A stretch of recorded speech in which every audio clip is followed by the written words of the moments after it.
La vie est le plus grand des professeurs. Elle nous réserve des surprises, nous met au défi et nous offre des opportunités de croissance à chaque tournant. Mais voilà, certaines leçons ne sont pas facultatives.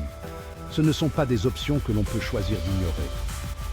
Ce sont des exigences pour une vie d'épanouissement, de sens et de réussite. Ces leçons constituent le programme caché de la vie, les enseignements essentiels qui font de nous la meilleure version de nous-mêmes. Réfléchissez-y.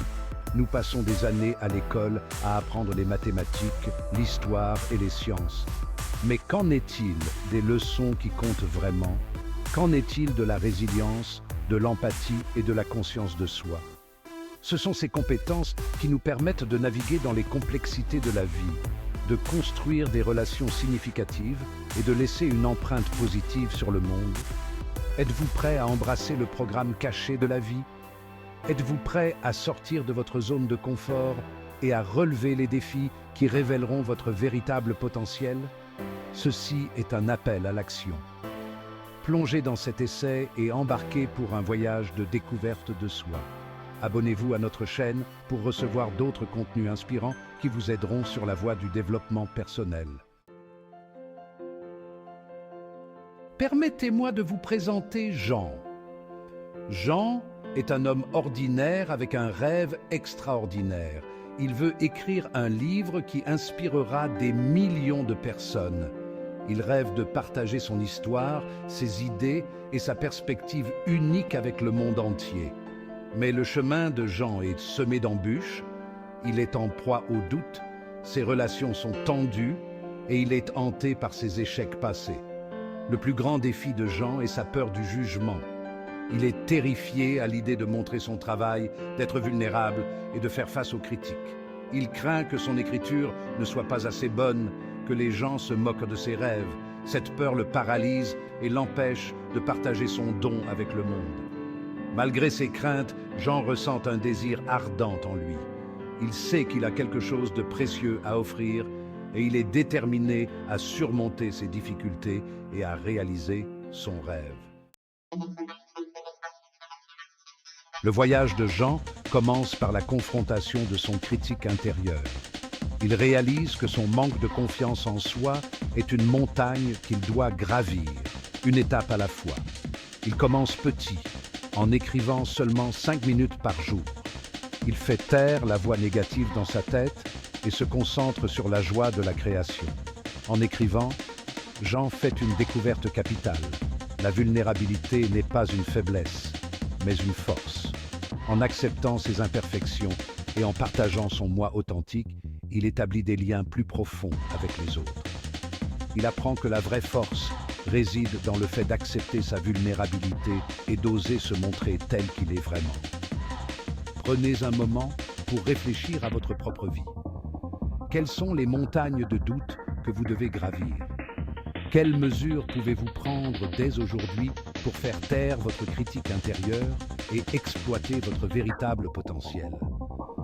N'oubliez pas que le voyage de 1000 lieues commence par un premier pas.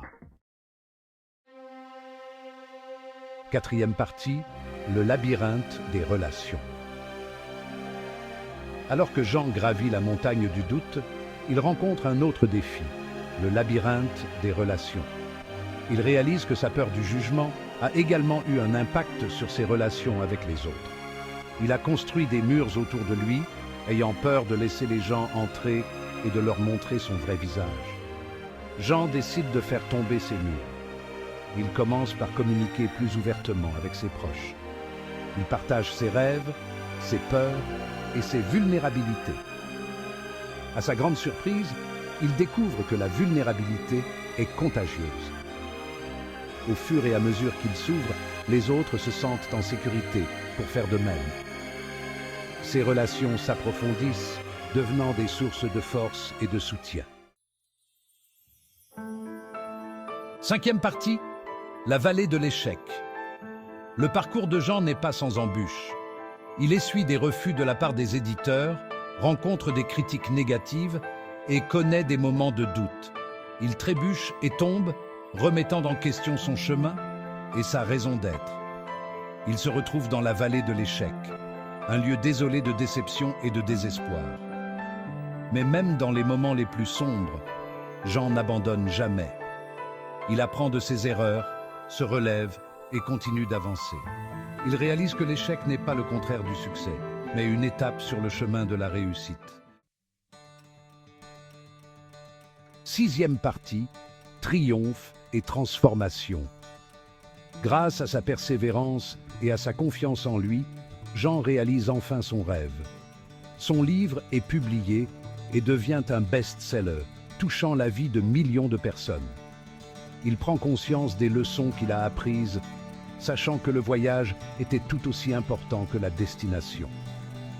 L'histoire de Jean nous enseigne que le programme caché de la vie ne consiste pas à éviter les défis, mais à les relever. Il s'agit d'affronter nos peurs, d'apprendre de nos erreurs et de ne jamais renoncer à nos rêves. Les leçons que Jean a apprises ne lui sont pas propres. Ce sont des vérités universelles qui s'appliquent à nous tous. En faisant preuve de vulnérabilité, en construisant des relations solides et en considérant l'échec comme une opportunité de croissance, nous pouvons libérer notre plein potentiel et vivre une vie remplie de sens et d'objectifs. Quelle sera votre histoire? Choisirez-vous d'embrasser le programme caché de la vie? Saurez-vous relever les défis, en tirer les leçons et devenir la meilleure version de vous-même? Le choix vous appartient. Abonnez-vous à notre chaîne pour découvrir d'autres témoignages inspirants et des conseils pratiques pour vivre une vie plus épanouissante.